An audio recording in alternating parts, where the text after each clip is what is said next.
Serial నటుడు, రచయిత, devotional, human relations motivational speaker Raghava Pratap గారు చౌటుప్పల్లోని అమ్మా నాన్న అనాథ ఆశ్రమానికి విచ్చేసి మానవ సేవలో పాల్గొన్నారు.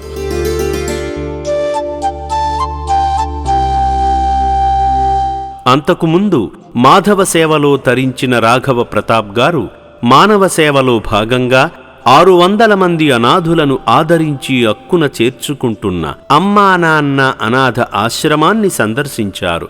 శ్రీ శంకర గురూజీ గారి ఆధ్వర్యంలో మాధవ సేవ అయిపోయింది. ఇప్పుడు మానవ సేవ ఎలా జరుగుతుందో చూద్దాం.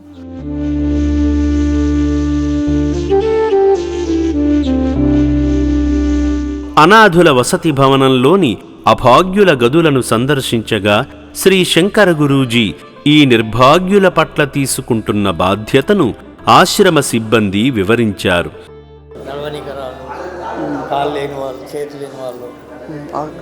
అందులో వాళ్ళు అంటే మెంటల్లీ కొంచెం బాగాలేదు, కొద్దిగా ఫ్రీగా ఉన్నవాళ్ళు, కొద్దిగా ఇబ్బంది ఉన్నవాళ్ళు. ఇక్కడే వీళ్ళకి భోజనాలు. వీళ్ళు ఇంతే ఇట్లాగే కూర్చోవాలా రోజు మొత్తం? వాకింగ్ చేస్తారు, పొద్దున సాయంత్రం వాకింగ్ చేస్తారు. వీళ్ళు మస్తు లేని వాళ్ళు సార్, రోడ్ల మీద గుడ్లు పెంచుకుంటారు. అటువంటి వాళ్ళ పోలీసులు తీసుకొచ్చి అప్పుడు చెప్తారు సార్. ఓకే, ఏం తెలియదు, స్నానాలు చేయరు. సో ఎలా అయ్యారో ఏం తెలియదు వీళ్ళకి, అసలు వీళ్ళ లైఫ్ స్టోరీ తెలియదు మనకి. ఎరగడ్డ మెడిసిన్ వాడతాం కదా సార్ మనం, అవి వాడినప్పుడు 10 రోజులకు ఒకసారి తీసుకెళ్తాం మేము చెకప్. అక్కడ ఏమైనా స్టోరీస్ చెప్తారు వాళ్ళు? ఏం చెప్పారు సార్, అట్లాగే ఉంటారు, సైలెంట్గా ఏం మాట్లాడరు. ఆ మెడిసిన్ వల్ల క్యూర్ అయ్యి చాలా మంది అడ్రస్లు, ఫోన్ నెంబర్లు పంపించేసి ఉంటుంది. ఇలా తిరుగుతూనే ఉండాలా? ఒక 2 గంటలు అంటే కూర్చుంటారు, పండుకుంటారు, భోజనానికి వాకింగ్. Okay okay.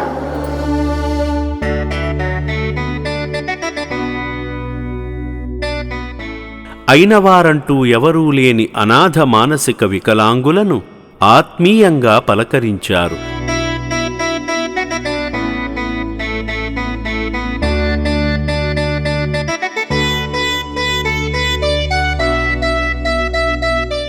అనంతరం 3వ అంతస్తులోని మహిళల వసతి గదికి వెళ్లి వారిని ఆప్యాయంగా పలకరించగా ఎంతో సంతోషించారు.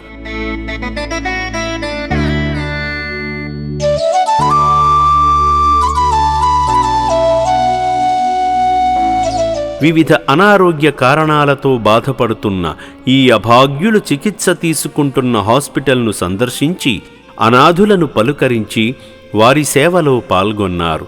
తిన్నావా? ఏం తిన్నావు? మంచిగా ఉందా ఫుడ్? ఏమైంది, నీకు ఫీవర్ వచ్చిందా, జ్వరం వచ్చిందా?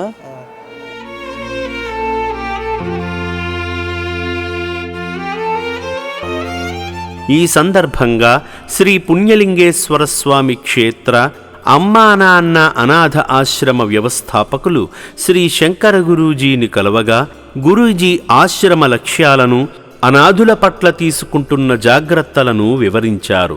రోడ్డు మీద ఏ వ్యక్తి జుట్లు పెంచుకొని రోడ్ల మీద తిరుగుతూ ఉన్నప్పుడు డైరెక్ట్ మనము త్రూ పోలీస్ నుంచి ఓన్లీ పోలీస్ వాళ్ళే తీసుకొచ్చిన తర్వాత గుండె గీయించి, స్నానాలు చేయించి, అన్నం పెట్టి, ఫస్ట్ ఇక్కడ హెల్త్ పరంగా చెకప్ చేయించి, మంచి భోజనాలు పెట్టి, అసలు ఈ వ్యక్తి ఎవరు, ఎక్కడికి వెళ్ళి వచ్చారు ఎంక్వైరీ చేసి వాళ్ళ ఫ్యామిలీలు పిలిపించి పంపిస్తూ ఉంటాం. సో అట్లా దగ్గర కొన్ని 1000 మందిని పంపించాం మంచిగా చేసి. అంతా మిస్సింగ్ కేసెస్. కొంతమంది చెప్పే సిచ్యువేషన్లో కూడా ఉండరు, అసలు ఉండరు. ఇంకా మా దగ్గర ఉన్న వాళ్ళంతా పరిస్థితి అదే. జనవరి 1వ తారీఖు నుండి ప్రపంచంలో నా ఎంట నడిచే వాళ్ళ అందరికీ అవకాశం ఇవ్వబోతున్నాను. ఇన్ని సంవత్సరాలు ఇవ్వలేదు నేను. ఎందుకు ఇవ్వలేదంటే నేను 30 years క్యాలిక్యులేషన్ చేశాను. నేను చేసేది వర్క్ కరెక్ట్ ఉందా, సేవ కరెక్టా, నిజంగా అన్నీ అనిపించిన తర్వాత అనిపించింది ఓకే 100% 15 years సక్సెస్ అయ్యాము. ఇక్కడ మానవ సేవ, అక్కడ మాధవ సేవ, ఈ 2 ఇక్కడనే ఉన్నాయి. ఈ వచ్చిన ప్రతి రూపాయి కూడా 10 మందికి వెళ్ళాలి. సో నేను ఒక్కరిని సేవ చేయడం కాదు, నాతో పాటు కొన్ని 100 మందిని, కొన్ని లక్షల మందిని దేశానికి ఒక సేవకులాగా తయారు చేయాలి అనే సంకల్పం పుణ్యలింగేశ్వర స్వామి నుంచి వచ్చినటువంటి మెసేజ్ నాకు. 2026 నూతన సంవత్సరం ప్రారంభం నాడు చేపట్టబోయే వన్డే సేవ ఉద్దేశ్యం గురూజీ వివరించగా స్ఫూర్తి పొందిన రాఘవ ప్రతాప్ గారు తన కూడా ఆ బృహత్కార్యంలో భాగమవుతానని అన్నారు. ఇంతసేపు శ్రీ శంకర గురూజీ గారితో మాట్లాడిన విధానం కానీ, ఒకవైపు మానవ సేవ, మరోవైపు మాధవ సేవ చేసుకున్న తర్వాత నాకు అనిపించిన ఆయన మాటల్లో ముఖ్యంగా ఒకరోజు సేవ అంటే, మనం ఒక సంవత్సరంలో 12 నెలలు, 12 నెలల్లో నెలకి ఒకరోజు, ఏదో ఒక రోజు మనం సేవకి పూనుకుంటే, గట్టిగా మాట్లాడితే సంవత్సరానికి 12 రోజులు మాత్రమే దేశానికి మనం సేవ చేస్తూ, ఈ కాన్సెప్ట్ అనేది నాకు చాలా బాగా నచ్చింది. నేను గురూజీ గారికి కూడా నేను మాటిచ్చా, గురూజీ నేను పక్కా వచ్చే జనవరి నుంచి నేను నెలలో ఒక రోజు నేను పక్కా మీ సేవకి కేటాయిస్తున్నా. ఈ గుడికి కావచ్చు, ఈ యొక్క అనాథాశ్రమానికి కావచ్చు, కొత్తగా కట్టబోయే గుడికి కావచ్చు, లేకపోతే మనం రీకన్స్ట్రక్షన్ చేయబోయే గుళ్ళకి కావచ్చు, నేను సేవకి సిద్ధంగా ఉన్నాను. నేను మాటిచ్చా, నాతో పాటు 10 మంది తీసుకొస్తానని చెప్పాను. సో నాకు చాలా నచ్చింది ఆ కాన్సెప్ట్, ఒకరోజు సేవ అనేది.